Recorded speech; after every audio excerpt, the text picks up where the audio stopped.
bien avant l'offensive russe en Ukraine.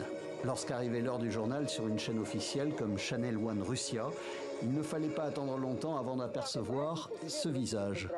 Cette chaîne de télévision depuis des années relaie la propagande du régime de Vladimir Poutine. Mais depuis les premières attaques, les images de ruines en Ukraine, des voix s'élèvent au sein de Channel One. Des employés comme Marina Ovsianikova scandent ou écrivent, en gros, leur opposition au mot interdit, la guerre. L'une de ses consoeurs au sein de Channel One a elle aussi annoncé qu'elle arrêtait de relayer la propagande du Kremlin. Yana Akalakova.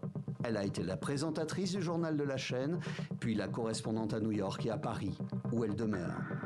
Ce visage connu de Channel One et de la Russie a démissionné. Dans les locaux de Reporters sans frontières, ce mardi matin, elle s'est exprimée pour la première fois. Dans les médias, nous ne relayons aujourd'hui qu'un seul récit, qu'un seul point de vue, celui du Kremlin, et nous n'entendons qu'une seule personne, l'homme au pouvoir. De nombreux journalistes russes pensent comme moi, des rédacteurs, des producteurs, des employés des médias. Il est facile de leur dire « Pourquoi vous ne vous révoltez pas ?»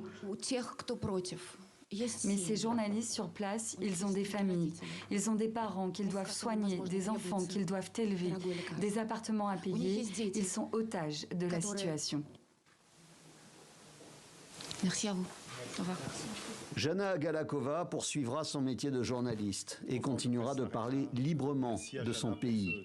Elle quitte les locaux de Reporters sans frontières, dans lesquels est affichée une immense carte du monde où sont exposés les régimes qui s'en prennent à la liberté d'expression et plus particulièrement aux journalistes.